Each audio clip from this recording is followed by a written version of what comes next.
Donc ça, c'est le direct, hein? Oui. C'est là. Commentaire, tu vas là. Commentaire, ok. Donc tu mets...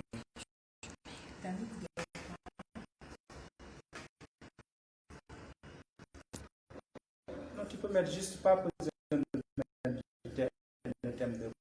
Tu mets directement. Les gens seront... Okay. Il y en a déjà qui sont connectés. Donc, pas besoin de... Les gens vont comprendre c'est le thème.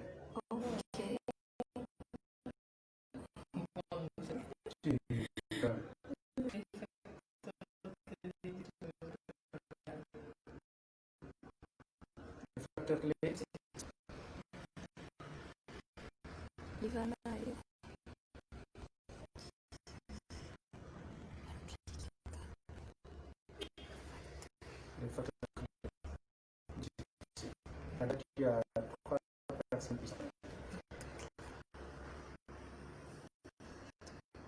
de succès.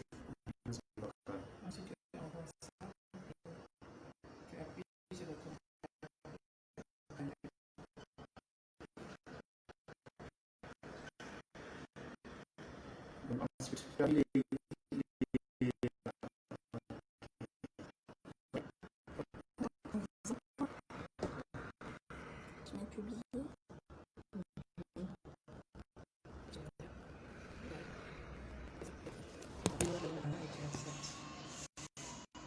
c'est connecté.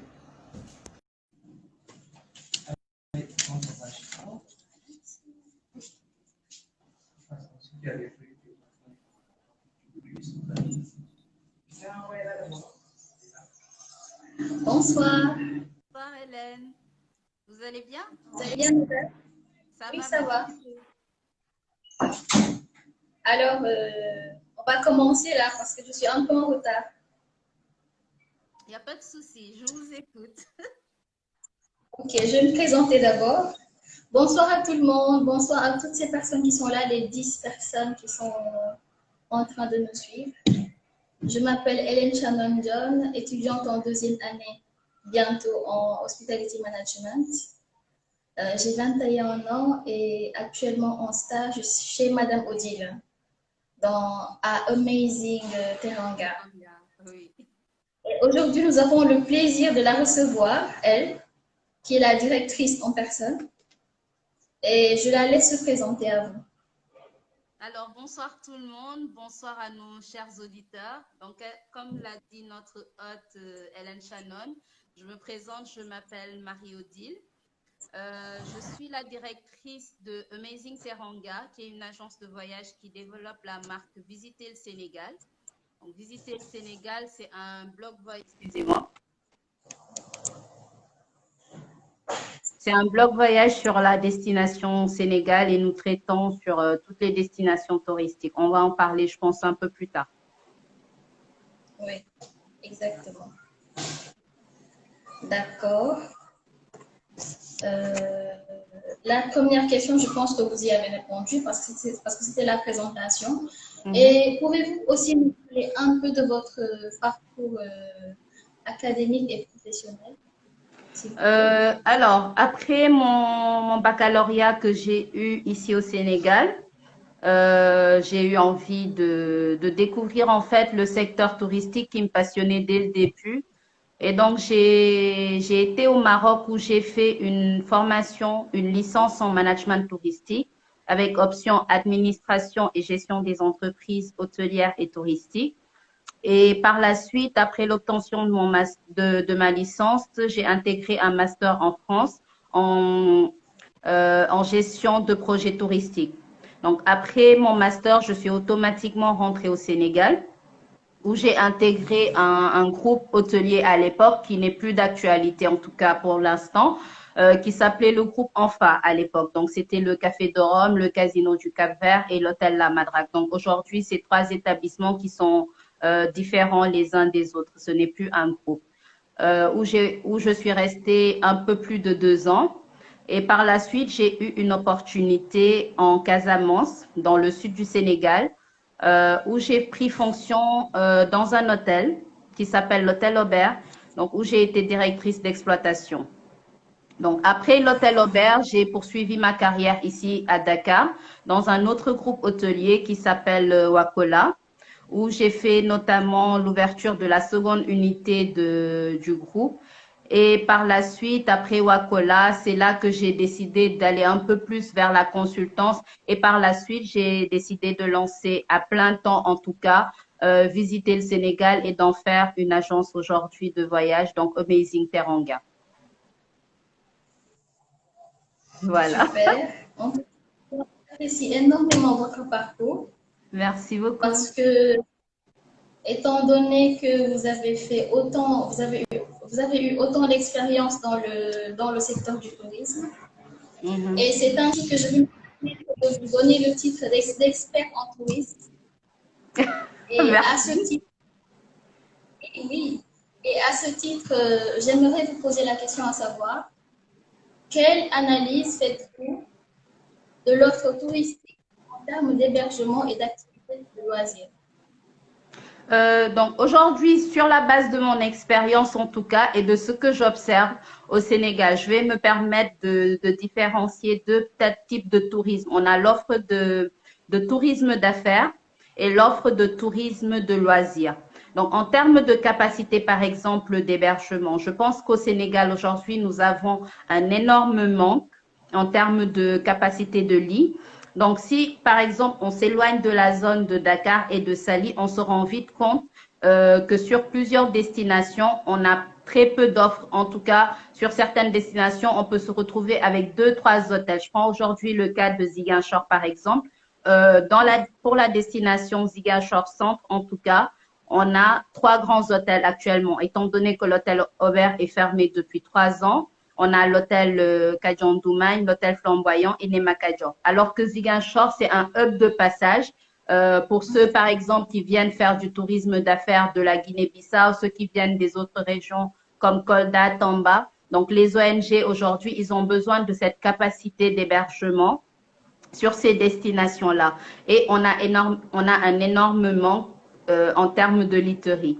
Donc, le touriste, en fait, quand il veut réserver, il fait vite le tour. Dès que ces 3 hôtels-là, ils sont complets, il se retrouve à chercher peut-être dans des structures qui ne sont pas forcément répertoriées et qui ne sont pas dignes d'être des établissements touristiques. Donc, aujourd'hui, on a énormément de villas qui sont sur Airbnb, qui sont sur d'autres plateformes et qui se voient être des villas touristiques, par exemple.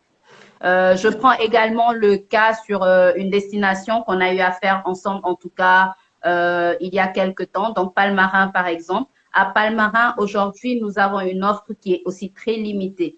Auparavant, on avait 2 hôtels, donc les Lodges Collines de Niassam, qui est quand même un établissement, on va dire, un peu haut de gamme, et l'Éco-Lodge de Palmarin. Donc, le Patrick's Lodge, par exemple, qui est un lodge nature également, a ouvert depuis peu. Mais on se rend compte que c'est des établissements qui ne sont pas forcément accessibles à tout type de clientèle. Alors que quand on va dans une station balnéaire comme Saly, on a un large choix d'établissements allant du bas de gamme au haut de gamme. Donc, je pense qu'aujourd'hui, au Sénégal, on est confronté à cette problématique-là sur l'offre touristique, en tout cas pour l'offre d'hébergement. Pour les activités de loisirs aussi, c'est un peu la même problématique qui se répète. Tout dépend en fait des zones. Sur les zones où l'offre est mise en avant, comme par exemple la Petite Côte, dans le sud des stations comme le Cap Skirring, on peut retrouver plusieurs activités à faire. Mais aujourd'hui, on prend une destination comme le Sénégal oriental, en dehors des visites conventionnelles, à savoir les visites de villages, les visites de sites touristiques, on se rend compte qu'il n'y a pas réellement d'activités de loisirs à faire. D'accord. Donc, vous soulignez ce manque d'activités et d'hébergement pour les touristes qui viennent. Oui. Oui, exactement. OK. Et avec cette question, nous allons enchaîner avec le plan Sénégal émergent. Parce qu'il affiche de fortes ambitions pour le tourisme. Et vous, dites-moi, que pensez-vous que Pensez-vous que nous avons les moyens, pardon, aujourd'hui d'atteindre l'objectif du tourisme visé par le plan Sénégal émergent? Donc aujourd'hui, ce qu'il faut savoir, c'est qu'avec le plan Sénégal émergent, le gouvernement a mis en place plusieurs axes stratégiques, donc notamment la capacité en lit qu'il fallait accroître. Donc ça, c'était un point que j'ai eu à souligner, tout à l'heure. Donc le Sénégal aujourd'hui veut atteindre une capacité de 25 000 lits. On en est encore, je pense, un peu loin. On veut également renforcer les capacités des acteurs touristiques parce qu'aujourd'hui, qui parle de renforcement de capacité va parler de formation touristique. Après, je vais vous demander peut-être votre avis en tant qu'étudiante, vous me direz ce que vous en pensez. Je pense qu'en termes de capacité de lit, on est sur la bonne voie dans le sens où il y a eu plusieurs actions qui ont été faites dans ce sens avec la mise en œuvre notamment du crédit hôtelier et touristique.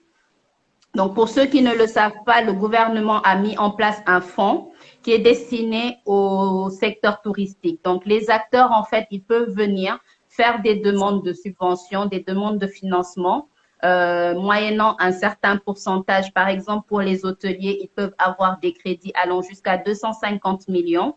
Donc, un hôtel, par exemple, qui donne les garanties nécessaires peut bénéficier de ce financement-là pour faire des travaux d'amélioration par rapport à son offre pour passer, par exemple, d'un standing inférieur à un standing supérieur. Donc ça, c'était un premier point. Ensuite, par rapport au renforcement de capacité, je pense qu'il y a eu un point qui a été noté sur la formation des acteurs.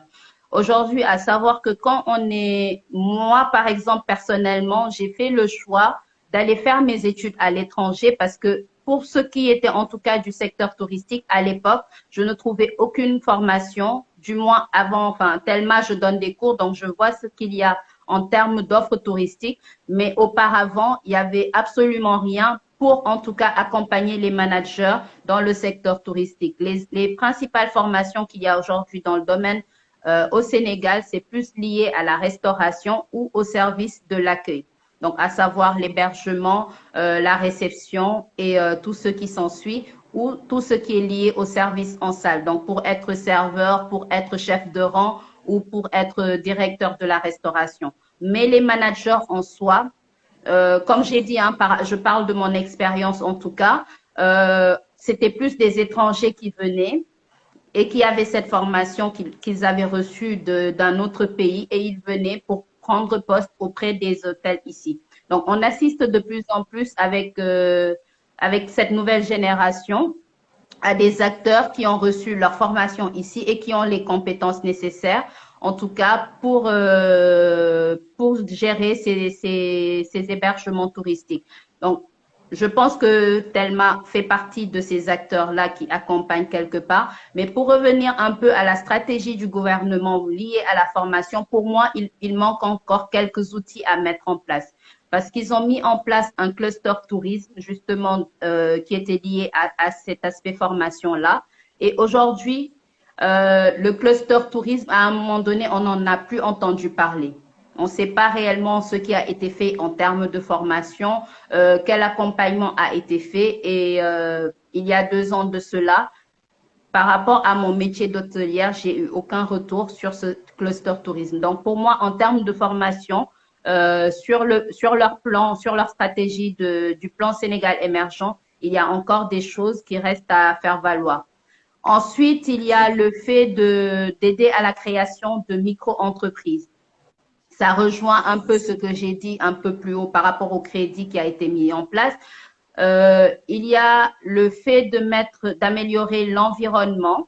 Aujourd'hui, par exemple, une station comme Sali a vu naître une police qui est liée au tourisme. Je ne sais pas si c'est encore d'actualité ou pas, mais c'est toujours pour accompagner cette stratégie du PSE. Donc, la SAPCO, qui s'occupe de l'aménagement de la Petite Côte en termes touristiques, a mis en place cette police-là. Comme j'ai dit, le tourisme ne s'arrête pas forcément aussi à Dakar et à Sali. Aujourd'hui, quand on va sur le Sine Saloum, quand on va vers la Casamance, on se rend compte en fait qu'il y a encore beaucoup d'efforts à faire pour accompagner les acteurs parce qu'ils n'ont pas énormément de moyens. Il leur manque cette formation-là. Et c'est des gens qui se débrouillent en fait avec le peu de moyens qu'ils ont. Le secteur du tourisme n'est pas encore professionnel comme il devrait l'être. Je suis bien d'accord avec vous sur ce point. Voilà. Donc après, j'ai partagé juste quelques points. Hein. J'ai pas parlé de tous les points du PSE, mais pour moi, étant donné que l'horizon fixé, c'est l'horizon 2023, on est encore très, très, très loin. Alors, j'ai un commentaire de Paul Diouf qui dit « Ce qui handicape également le secteur du tourisme, ce sont les taxes aéroportuaires. » Effectivement, c'est vrai que c'est un gros handicap. Et on avait eu justement des promesses du gouvernement par rapport à ce point, mais je pense qu'à ce jour, on est tous conscients que le prix du billet d'avion, il flambe. Les touristes, ils vont préférer aller au Maroc plutôt que de venir au Sénégal, juste pour la bonne et simple raison qu'un billet d'avion va coûter 2 fois plus cher pour venir au Sénégal plutôt que d'aller vers le Maroc. Vous avez bien raison. Et aussi, il ajoute, c'est bien d'avoir de beaux lits, mais s'il n'y a pas de touristes, ça ne sert à rien. Exactement. Mais il ne faut pas aussi se focaliser sur le fait que les touristes doivent toujours venir de l'extérieur, parce que nous-mêmes, Sénégalais, pouvons contribuer à ce tourisme-là. Oui, mais après, ça va rejoindre ce que j'ai dit. Hein. Aujourd'hui, le tourisme local, il commence à se développer. Donc, nous, par exemple, on a une branche qui est très orientée tourisme local, mais je vais rejoindre Paul par rapport à ce qu'il a dit. On a aussi ce manque de capacité hôtelière. Un touriste, par exemple, qui veut aller vers le Sine Saloum, vous lui proposez 2, 3 établissements qui sont corrects, le tour est vite fait. S'il ne fait pas son choix entre ces établissements-là, il va forcément retourner vers la zone de Sali, vers la zone, par exemple, de la Petite Côte, parce que c'est là où il aura la plus grosse capacité en termes de literie. Or, aujourd'hui, nous devons je pense que c'est un peu l'action du gouvernement aussi d'accompagner ce genre d'initiative. Ils doivent accompagner des mesures, des investisseurs qui veulent et les obliger quelque part à aller vers des zones d'avenir. Donc, je prends par exemple le cas de la zone sud ou du Sine Saloum. Aussi, il y a Nicolas qui dit mettre aussi des facilitations pour le touriste venant de l'extérieur. Oui. Effectivement, bon, je pense qu'après le fait que plusieurs pays peuvent accéder au Sénégal sans pour autant avoir besoin d'un visa, je pense que c'est quand même des facilitations, notamment les pays de l'Union européenne. Il y en a beaucoup qui peuvent venir au Sénégal sans pour autant avoir besoin d'un visa. Après, on a vu par rapport au corona, c'est nous qui allons plus en souffrir dans le sens où on a appliqué la réciprocité et on est dans un moment où le tourisme a plus que besoin d'avoir des touristes étrangers en fait, parce que le tourisme local en soi ne peut pas juste faire vivre une agence. D'accord. C'est mon opinion, hein. Ok. Voilà. Je vais prendre les autres. À part le tourisme balnéaire et culturel, ne devrait-on pas exploiter le tourisme historique? Je pense que le tourisme historique, quelque part en soi, il est partout exploité. Parce que quand, par exemple, les touristes, ils arrivent à Dakar, on a des points, en tout cas, qui sont liés au tourisme historique comme Gorée, qui sont très visités. Aujourd'hui, Gorée fait partie des points les plus visités au Sénégal. Je prends aussi la zone de Saint-Louis qui est beaucoup visitée. Donc, on ne peut pas visiter le Sénégal sans pour autant accorder une place à son histoire. Donc, après, je pense que par rapport au tourisme local, par contre, il serait important de mettre en place plus d'actions qui sont liées au tourisme historique, effectivement. C'est super. Donc, on va attaquer la question suivante. L'Agence sénégalaise de promotion touristique a procédé le 17 juin dernier au lancement officiel de l'initiative Tamu Sénégal, destinée à promouvoir le tourisme local dans une perspective de relance d'un secteur fortement impacté par la crise sanitaire du nouveau coronavirus. Et là, je vous demande ce que vous en pensez. J'ai un avis qui est très mitigé par rapport à la stratégie, en tout cas, de l'agence de promotion touristique. Je ne suis pas forcément en adéquation avec leur stratégie tout le temps, hein. Je trouve que, quelque part, on est à l'ère du digital aujourd'hui. D'accord? Aujourd'hui, tout se fait sur les réseaux sociaux. Un touriste, en tout cas, qu'il soit local, qu'il soit étranger, pour venir au Sénégal, il va être sur son smartphone, il va être sur son ordinateur, il va consulter ce qu'il y a sur la destination. Donc aujourd'hui, je pense que l'agence de promotion touristique devrait être une référence dans ce secteur-là. Je prends par exemple le cas de d'autres pays étrangers. Par exemple, le Maroc, on a eu à en parler. Vous allez sur Internet, vous voulez visiter le Maroc. Sur Facebook, par exemple, vous mettez Visite Morocco. Vous avez une page qui apparaît et qui est certifiée. Ça vous montre que c'est la page officielle de l'agence de promotion touristique pour le Maroc. Et là, on a du contenu. On a du contenu sur quasiment toutes les destinations et qui peut servir aussi bien pour une clientèle locale qu'étrangère. Aujourd'hui, je pense que cette stratégie-là, en tout cas digitale, ne s'applique pas forcément à l'agence de promotion touristique. On veut mettre certes en avant la destination pour les locaux. Ils ont fait le choix de faire appel à des influenceurs, de faire une campagne, en tout cas, sur leur nouvelle plateforme qui s'appelle Tamou Sénégal. Mais je pense que si, dès le début, ils ont raté quelque part la communication sur leur page officielle, à savoir celle de la destination Sénégal. Je dirais pas raté, hein, parce que pour moi, ils font quand même du travail, mais le travail, il reste. C'est pas un travail de fond, dans le sens où on se limite quasiment aux mêmes zones quand on fait le tour.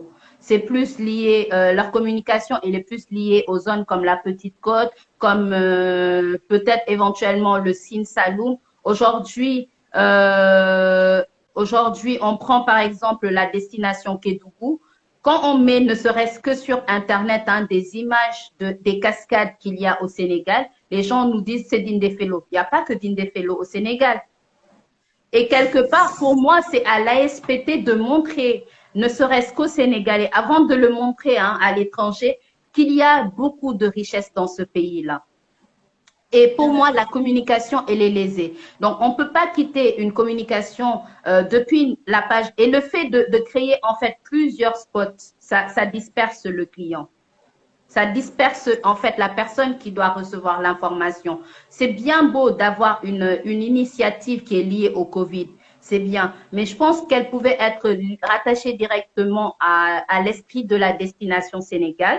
Parce que le fait de créer Tamou Sénégal, ça va amener une autre communication. C'est vrai, on va impliquer les acteurs touristiques, on va impliquer les locaux et tout. Mais est-ce qu'ils se sentiront réellement impliqués s'ils ne s'y voient pas? C'est vrai. Aujourd'hui, quelqu'un qui vient, il va voir l'offre. OK, il y a la page Tamou Sénégal. Mais sur cette offre-là, qu'est-ce qui a été renseigné? Qu'est-ce qui n'a pas été renseigné? C'est exactement ce que les aventuriers ils sont en train de dire. Ils n'ont pas impliqué les vrais acteurs. Aujourd'hui, on se rend compte qu'en fait, ils impliquent des gens, mais est-ce que c'est réellement les gens qui sont sur le terrain, qui savent ce qui se passe en fait par rapport au tourisme en général, par rapport à toutes les destinations qui doivent être mises en valeur? Parce que je le répète encore une fois, le tourisme ne s'arrête pas uniquement à Dakar et à Sali. Le tourisme, il va au-delà et le Sénégal a tellement plus à offrir au-delà. Je vais lire juste les commentaires. Il y a Madame Diop, Magab Diop qui dit, vous, DG de l'ASPT, quelles mesures pour promouvoir la destination sénégalaise? Donc, bon, je ne vais pas parler au nom du DG de l'ASPT, hein. En tout cas, pour moi, la stratégie de promotion aujourd'hui, en dehors du fait d'aller rencontrer des tour opérateurs à l'étranger, de faire la promotion pour recevoir des touristes étrangers, elle passe par le digital. Parce qu'aujourd'hui, avec le digital, on peut toucher une cible de clientèle qui est très large. En passant sur les réseaux sociaux, par exemple, en passant par une belle interface sur un site internet, en faisant en tout cas dans le digital est très large. On a les applications, on a un peu de tout. Donc aujourd'hui, ne serait-ce que par rapport à la plateforme sur Facebook de la destination Sénégal, si je pense que le contenu était un peu plus travaillé, il pourrait toucher un public un peu plus large. Je suis bien d'accord. En tout cas, vous, de votre côté, vous utilisez bien le digital. Merci, on essaie. On n'est pas des pros, mais on essaie parce que c'est ce qui nous permet en tout cas d'avoir aujourd'hui une bonne clientèle. Aujourd'hui, 90% de nos clients, en dehors de ceux qui nous viennent par recommandation, ils nous sont tous venus via le digital. Donc, que ça soit sur nos réseaux, on a fait le choix. Auparavant, on était sur Instagram, Facebook et Snapchat. Donc, on n'est plus trop sur Snapchat. Mais maintenant, on est uniquement sur Facebook et Instagram. Et les 90% de notre clientèle nous viennent principalement par Instagram d'abord et après par Facebook.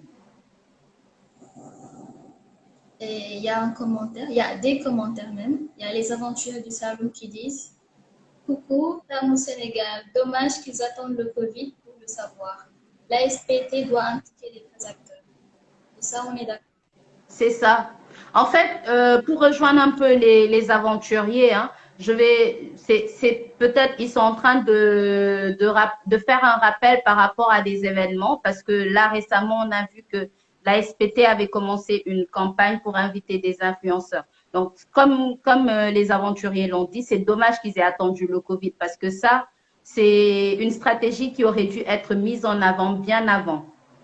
Aujourd'hui, c'est notre intérêt, c'est dans notre intérêt à tous que ça soit du côté du ministère, du côté de la SPT et celui des acteurs, que nous travaillons en symbiose, en totale symbiose pour avoir un seul et même produit. Parce que nous, si derrière on a une bonne promotion touristique avec la SPT, les touristes, c'est vers nous qu'ils vont venir réserver.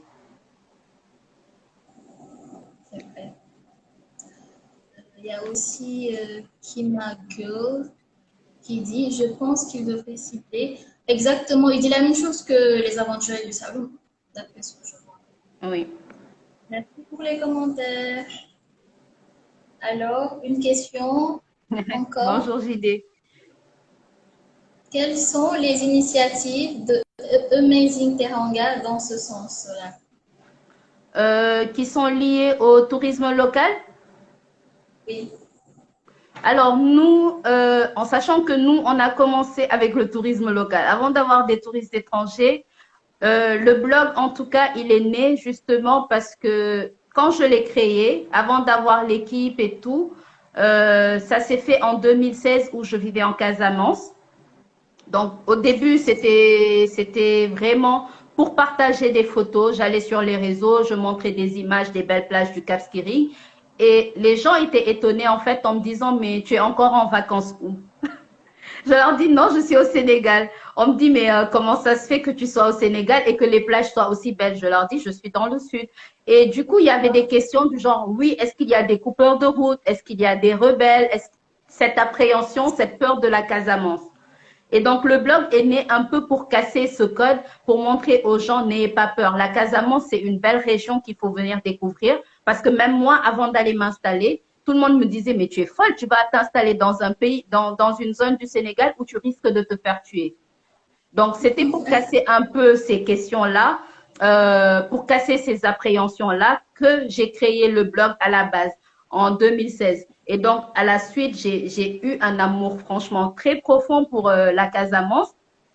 Et j'ai commencé à faire le tour. Et plus je faisais le tour, plus je m'attachais à cette région. Et je voyais qu'en fait, ça ne s'arrêtait pas réellement au Cap Skirring, qui est une très belle destination. Mais il y a tellement de belles choses à voir, ne serait-ce qu'à l'intérieur des terres. Aujourd'hui, le Sénégalais, quand tu l'amènes, qu'il n'y a pas la plage à côté, tu as l'impression qu'il s'ennuie. Alors qu'il y a beaucoup de choses à faire à l'intérieur des terres. Qu'il y a beaucoup d'activités touristiques, qu'il y a des populations qui sont dignes d'intérêt. Le fait d'aller, par exemple, voir des gens, comment ils transforment les noix de cajou, comment ils font le dioutir, la noix de palme, comment, par exemple, ils transforment la myrrhe. Ça, c'est des choses quand même on voit le produit fini, mais on ne sait pas comment ça se passe. Et c'est intéressant pour un tourisme. En tout cas, nous, dans dans notre stratégie, quand on amène les touristes, ne serait-ce que pour des week-ends, on essaie de leur montrer un autre aspect qui n'est pas forcément touristique. On leur montre le revers de la médaille, ce que vivent réellement. Et souvent, ce qu'on fait aussi, c'est on intègre justement l'aspect culturel. Par exemple, quand on va dans des destinations comme la Casamance, on fait une petite soirée culturelle Jola. Quand on va chez les Sérères au Sine Saloum, on fait une soirée culturelle Sérère. C'est pour inviter les gens à se mélanger à cette culture-là. Donc, pour revenir à votre question, par rapport aux initiatives, nous, on propose maintenant avec l'équipe des formats de week-end. Donc, c'est sur soit des VSD, vendredi, samedi, dimanche, ou des samedis, dimanche. Donc, on a des produits qui sont des packages, tout compris, en dehors de la boisson, avec le transport, l'hébergement et des activités sur plusieurs destinations. Donc, on ne s'arrête pas uniquement aux destinations comme Dakar. On propose la Petite Côte, le Sine Saloum, la Casamance et même le Sénégal oriental. Le Sénégal oriental, on le fait sur une semaine. Donc, le principe, c'est de les prendre au départ de Dakar, de les emmener, par exemple, un samedi matin et d'aller découvrir une destination. Donc là, par exemple, nous avons plusieurs produits. Par exemple, je vais prendre un cas concret. Comme par exemple le Cap Skiring. Quand on propose le Cap Skiring, c'est en un VSD. Le vendredi, on prend l'avion. Ça nous permet de gagner en termes de route parce que le trajet depuis Dakar jusqu'à Ziguinchor en route, ça prend environ 8 heures si on passe par la Gambie. Donc, avec le vol, on est à 45 minutes de Ziguinchor. En arrivant à Ziguinchor, on fait un tour de ville en passant par les vieux quartiers, le quartier colonial portugais. Après, on remonte et on prend la route vers le Cap Skiring. Et durant la route, on peut s'arrêter dans des villages pour montrer aux gens, en tout cas, ce qu'il y a en termes de paysage, en termes de verdure aussi, parce que c'est une région qui est très verte. Et le premier soir, il n'y a pas d'activité. Le deuxième soir, on fait une journée d'excursion. Donc, d'habitude, on les amène soit voir un village avec des activités à faire en supplément, soit on va vers une île. Par exemple, là, dans notre prochain voyage au Cap Skiring, on va voir la Pointe Saint-Georges. Donc, c'est un village qui est situé en bordure de lagune et tout, un très beau village. Et comme activité, nous aurons l'escalade d'une belle plateforme qui est située à 200 mètres à peu près, en haut d'un haut fromager. Et depuis cette plateforme-là, on a une vue d'ensemble sur une bonne partie de la Basse-Casamance jusqu'à l'embouchure du fleuve. Donc, c'est une épreuve qui est assez insolite à faire, mais qui quand même permet de voir autre chose de la Casamance. Après, il y a l'aspect restauration, le fait de découvrir d'autres saveurs qui sont assez exotiques, les fruits de mer et tout, c'est propre à la Casamance. Et le dimanche, on laisse le soin aux clients de se reposer, donc piscine, plage. En tout cas, ça fait rêver. On essaie de vendre du rêve. C'est bien, d'accord. Pour en venir au thème, qui est les facteurs clés du tourisme local, j'aimerais que vous me donniez quelques facteurs, quelques moyens, selon vous, qui peuvent permettre de promouvoir le tourisme local. Quelques moyens? Les facteurs clés selon vous, les facteurs clés. Aujourd'hui, bon, je vais me positionner comme je suis pas vraiment une grosse experte, je me lance, hein. Mais pour moi, les facteurs clés, en tout cas, c'est le fait d'être assez proche de la clientèle, d'être assez à l'écoute parce que la clientèle sénégalaise, c'est une clientèle qui a besoin d'être constamment rassurée, dans le sens où ils vont tout le temps appeler. Ils vont tout le temps avoir un interlocuteur direct, même au-delà de réserver par le digital. Donc, après la phase de réservation, par exemple, sur Instagram, sur Facebook, c'est des clients qui doivent avoir quelqu'un à qui s'adresser. Donc, ça, dès l'instant que cette phase elle est réussie, après, il faut un bon choix d'activités. Donc, les activités, pour nous, en tout cas, il faut miser sur des activités qui ont une certaine originalité et qu'on a testé auparavant parce que c'est quand même dommage d'aller présenter une offre où on n'a pas eu à tester, et c'est ce qui se fait de plus en plus parce que je sais pas si vous l'avez constaté, aujourd'hui, on a au moins une vingtaine d'agences de tourisme local qui sont nées depuis le début du Covid, et tout le monde veut proposer le Sin Saloum, tout le monde veut proposer la Petite Côte pour des excursions de week-end. Malheureusement, il faut une certaine maîtrise du produit parce qu'il suffit d'un rien. Il suffit, par exemple, qu'il y ait un touriste qui parte et qui ait une mauvaise expérience, il va mettre en fait tout le monde dans le lot. Ils vont se dire, ah, je décommande telle destination parce qu'il y a eu ça. Et le bouche à oreille, on sait tous comment ça marche. Il n'y a pas plus mauvais que le bouche à oreille. Donc, quelque part, les facteurs clés pour moi, c'est le suivi de la clientèle et le choix des activités et de l'hébergement. Et après, le professionnalisme, ça va de soi. C'est vraiment la règle de base, le professionnalisme. Je pense qu'il y a des questions. Ils avaient contacté les représentants des étudiants des écoles supérieures sans suite. Il faudrait impliquer. Oui, je pense au Singone, parce qu'aujourd'hui, je pense qu'elle parle de l'ASPT. Pour moi, la stratégie, elle est un peu vieillotte, hein, si je peux le dire quelque part comme ça, alors qu'on est à une ère où les jeunes aujourd'hui, ils maîtrisent vraiment les rouages du digital. Donc, comme vous l'avez dit, il faudrait impliquer un peu plus les jeunes. Et on est bien d'accord. Parce qu'il y a des jeunes qui sont pleins de talent, des jeunes qui veulent vraiment s'impliquer dans le développement du pays. Oui. Et avec le fonctionnement selon lequel, je vais dire, l'ASPT veut fonctionner, désolé pour la répétition, ils mettent les mauvaises personnes à des places. Voilà, c'est pas tellement.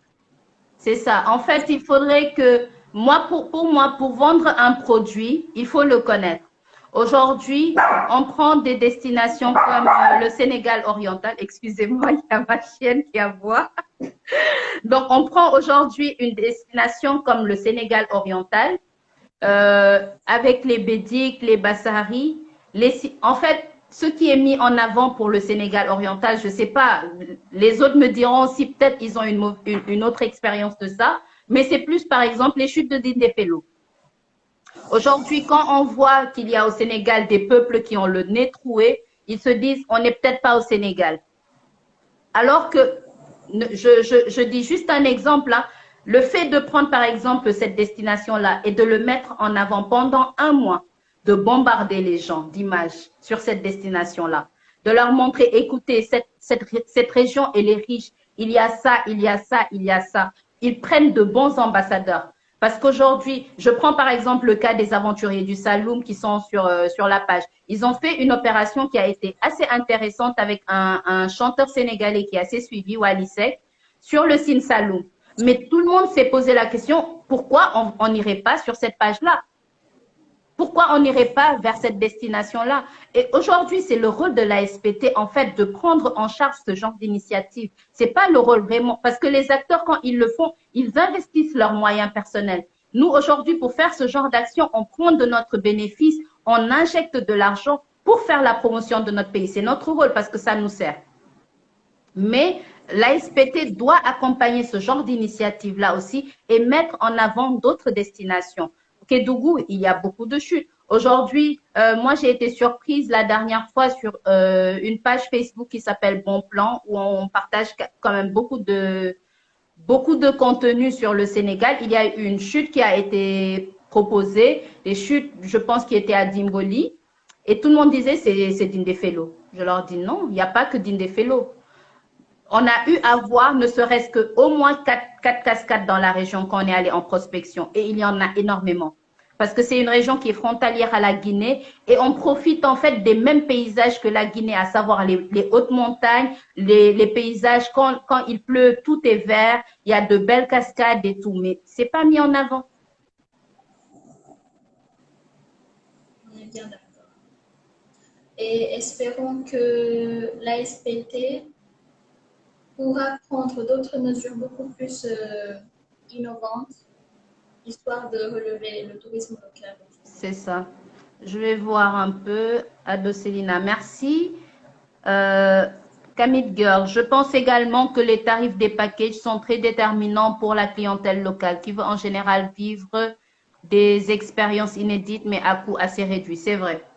Ça, c'est assez pertinent dans le sens où nous, on s'est rendu compte en tout cas que sur certaines destinations, dès qu'on dépasse le gap des 65 000, on n'a pas forcément les retours qu'on veut en tout cas. Les Sénégalais, ils sont beaucoup plus enclins à négocier, à vouloir des réductions. Donc, je pense que le tarif des packages, il est assez déterminant. On l'espère aussi. Mhm. Et pour la dernière question, pour vous, pouvez-vous nous présenter quelques offres alléchantes que vous proposez aux Sénégalais pour le mois d'août, vu qu'on est en vacances? Oui. Alors, pour ceux qui veulent rester proches de Dakar, on a des destinations comme Palmarin, comme Marlotte qui sont assez proches, comme Simal. Simal, actuellement, on ne le propose pas parce que l'établissement partenaire actuellement, il est fermé, mais c'est une destination qui revient assez souvent. Donc, Palmarin, par exemple, nous avons une offre à venir du 8 au 9 août, qui est déjà complet d'ailleurs. Dieu merci pour nous. Et le principe, en fait, c'est de quitter Dakar. On a une activité avec les aventuriers du Saloum qui sont nos partenaires. Et ils ont une belle pirogue qui est décorée, traditionnelle et tout, mais décorée aux couleurs du Sénégal. Nous allons dans la mangrove faire un pique-nique et tout, faire un apéro dans l'eau. Ça, c'est assez intéressant. Et après, nous terminons dans un lodge très nature qui est situé en bordure de mer, avec une petite soirée autour d'un feu de camp et tout, histoire de faire connaissance tous les uns les autres. Et après, le lendemain matin, on terminera aussi par une journée et un pique-nique sur une belle plage avec les eaux turquoises et tout. Et le retour à Dakar se fera le dimanche soir aux environs de 19h-20h. On a un même programme aussi à peu près similaire à Palmarin, avec en plus d'autres activités comme la balade en charrette ou la balade en vélo que Hélène a eu à expérimenter. Ah oui, c'était... Non, je vais rien dire, je vais rien dire. C'était super en tout cas. Voilà, voilà. Donc, n'hésitez pas, Yangoul, hein, je vais mettre en commentaire la page pour ceux qui veulent suivre, ceux qui veulent être au courant de toutes les offres à venir. oui. Donc, c'est Visite Sénégal. Voilà. Donc, pour ceux qui veulent voir toutes les offres à venir, vous pouvez vous connecter à cette page et on poste assez régulièrement. Que pensez-vous qu'il faut favoriser l'implantation de groupes hôteliers, resorts internationaux ou plutôt avoir des hôtels locaux? Je pense qu'il faut les deux. En fait, aujourd'hui, on est dans une problématique de capacité de lit. Donc, le fait d'avoir des hôtels, des groupes hôteliers internationaux, c'est une bonne chose dans le sens où, quelque part, ces groupes hôteliers internationaux, ils viennent aussi avec leurs expertises.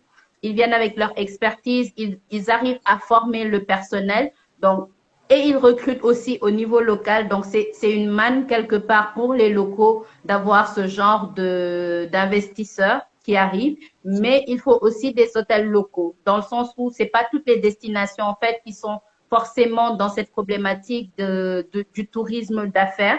Les groupes hôteliers, ils sont beaucoup plus orientés, du moins en tout cas à Dakar, vers le tourisme d'affaires et les hôtels locaux authentiques, ils seront plus vers le tourisme de loisirs. Très il y a pertinent, Bonnie. Marcel Fayet qui dit bravo. Comment faites-vous pour maîtriser l'histoire des localités que vous proposez? Ah, on va sur le terrain et on vit avec les gens.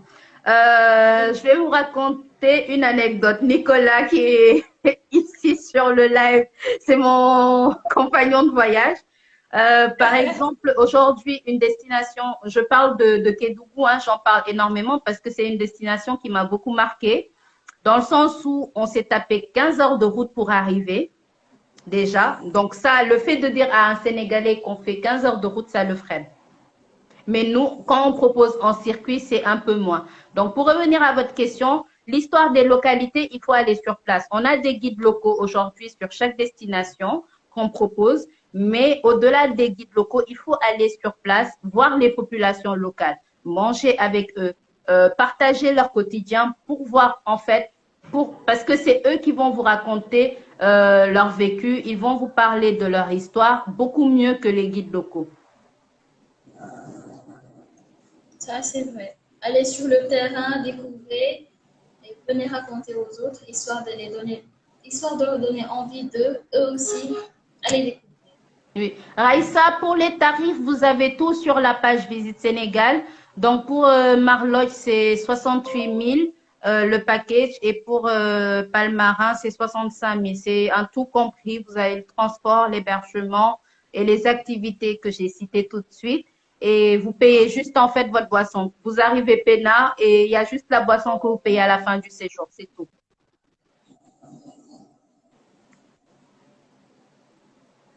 Un autre commentaire. D'accord avec vous. On ne peut bien vendre ce qu'on ne connaît pas. Effectivement, on ne peut pas vendre ce qu'on ne connaît pas. C'est sûr et c'est clair. Ça, il faut vraiment aller sur le terrain. Si vous avez des questions, n'hésitez pas. Posez des questions à Madame Gaudier. Elle s'y connaît très bien en tourisme local. En tout cas, moi, j'ai eu la chance de la connaître parce qu'actuellement, je suis en stage avec elle. Et pour le peu de temps que j'ai passé avec eux, franchement, je suis très ravie. contente de le savoir.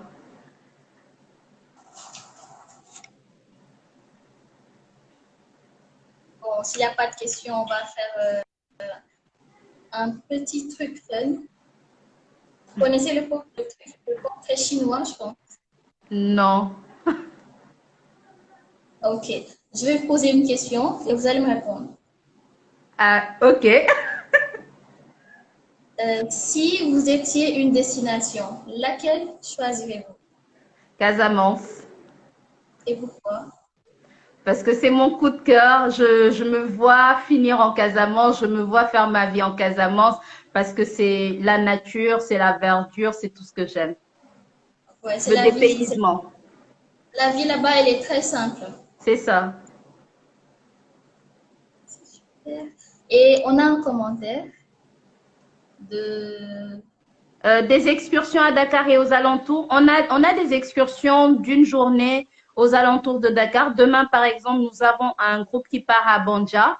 Nous faisons un combiné de Banja et de Popenguine. Donc, la matinée, on visite Banja et après, le reste de la journée, on fait un hôtel qui est à Popenguine. Après, il y aura une petite visite dans le village. Après, Dakar en soi, on le propose qu'aux touristes étrangers parce que pour nous, il n'y a pas réellement d'intérêt à le faire pour les locaux. Pendant le Covid, en tout cas, la période où les gens étaient confinés, on avait commencé à organiser des randonnées photos. C'était pour permettre aux gens de redécouvrir un peu la ville de Dakar, les petits coins, les petits quartiers et tout. Donc, on a fait par exemple la Médina, Soumbédioune, le centre, le plateau de Dakar. Et ça, on a vu qu'au début, on a commencé avec 4 personnes. Après, on s'est retrouvé avec 30 personnes et ça allait crescendo. À un moment donné, on arrive et c'était une activité totalement gratuite. Donc, malheureusement, c'est des activités qu'on ne peut pas forcément tout le temps faire dans le sens où nous, on se déplace plus en dehors de Dakar pour les activités. Merci, Paul. Marcel dit que ce serait intéressant de proposer le lac rose. Je ne sais pas si... D'accord, on va y penser, Marcel. Il n'y a pas de souci. Coucou, Pedro.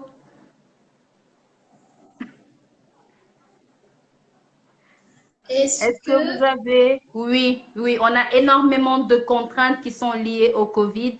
On est obligé de mettre en place certains dispositifs sanitaires pour accompagner tous nos voyages. Et depuis qu'on a repris avec notre première activité à Palmarin, limite, on a senti à un moment donné qu'on a agacé les clients parce qu'on a vraiment été intransigeant sur les mesures de sécurité, notamment le port du masque qui était tout le temps obligatoire.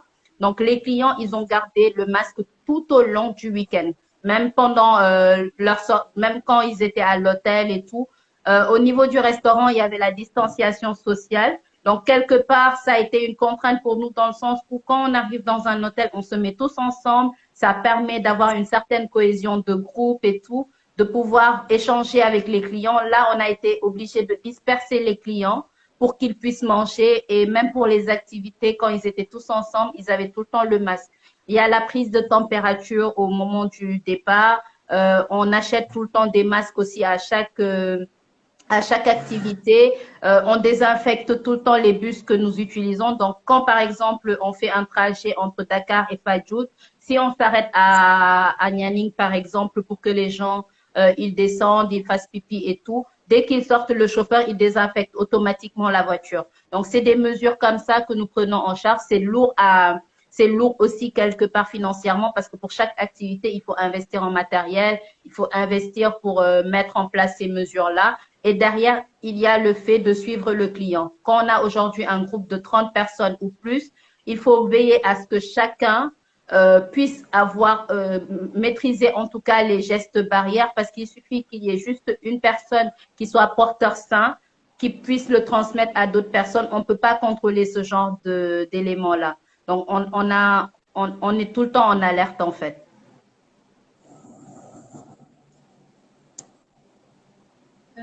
Commentaire suivant. Serait-il possible de prendre vos destinations dans la sous-région après cette prise du... C'est prévu, c'est prévu. On avait ce projet-là, mais on l'a mis en stand-by avec le Covid, bien évidemment, mais c'est prévu. Et on a aussi une clientèle qui nous vient de d'autres pays de la sous-région africaine aussi.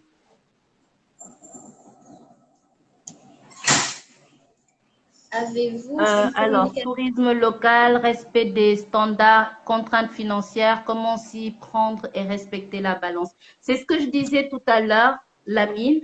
Donc, dans le sens où on n'a pas eu d'accompagnement à ce niveau-là. Donc, tout s'est fait au niveau de l'entreprise. On a pris nous-mêmes, comme vous avez dit, il y a des contraintes financières parce que le fait d'acheter un thermoflash, on a vu à un moment donné à Dakar, le prix du thermoflash, il avait grimpé. On est resté 4 mois sans activité. Il faut investir en matériel pour pouvoir accompagner les événements.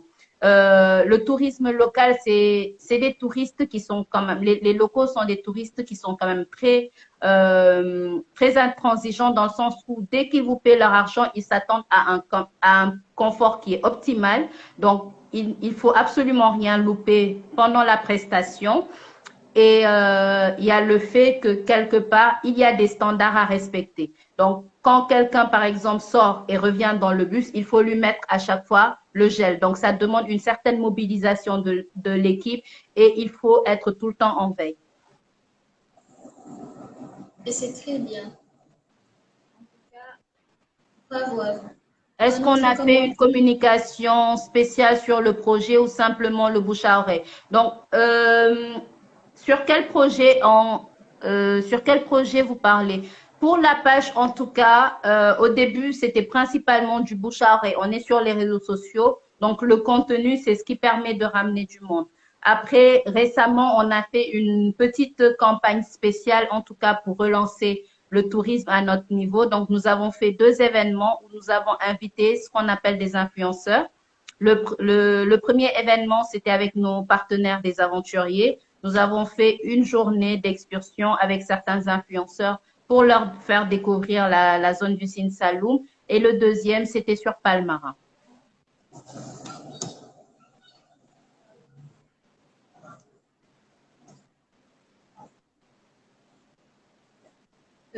Sur les tours, en général, non, il n'y a pas de communication spéciale. On met juste, en fait, des contenus qui sont propres à nous. C'est pour ça il est important pour nous d'aller sur le terrain parce qu'on ne peut pas piocher nos images d'Internet pour vendre la destination. Nous allons sur place, nous allons découvrir et on a fait un investissement assez conséquent sur du matériel. Donc, du matériel photo pour pouvoir prendre en tout cas les destinations que nous proposons. Et après, par la suite, nous communiquons sur la base des images qui ont été récupérées.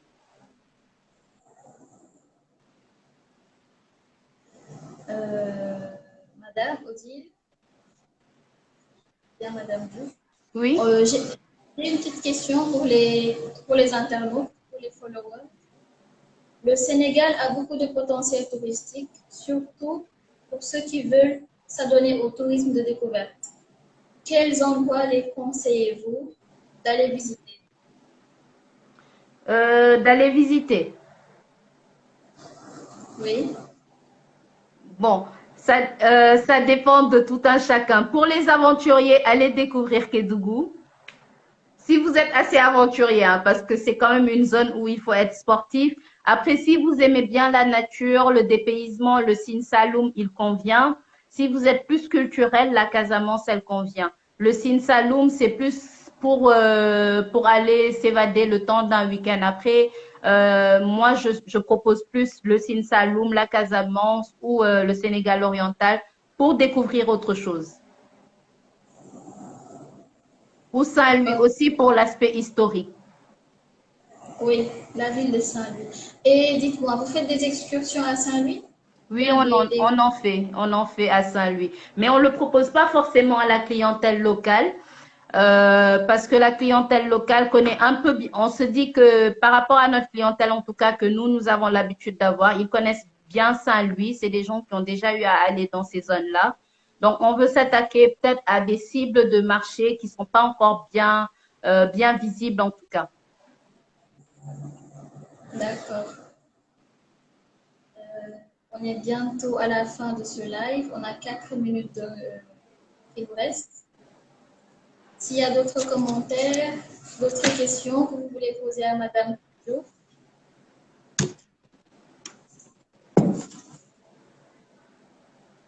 Est-ce que toutes les... Merci Ok, pour le compliment. Et regardez, Hélène, je pense que ça répond à votre question. non. Merci à... C'est comment le nom? À PL Mangui. Merci, merci.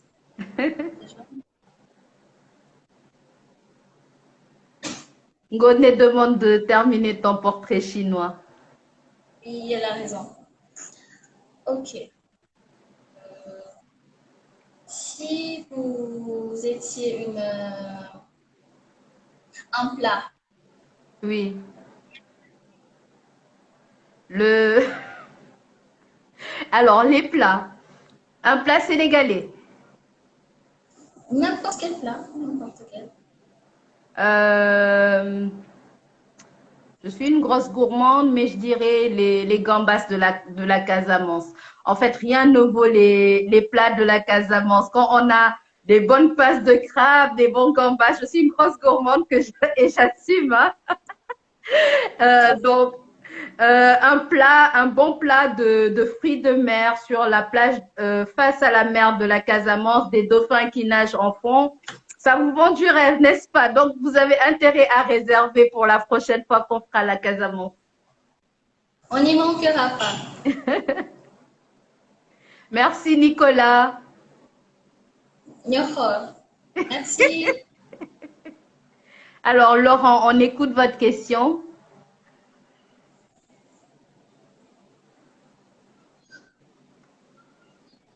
Oui, les gambas de Caravane.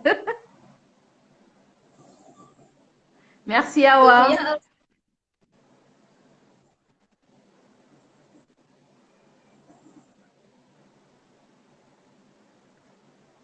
Merci Merci, Béatrice. Béatrice. Manala. Bon, Laurent, je ne sais pas si sa question arrive ou pas. Ah, on l'attend. Ah.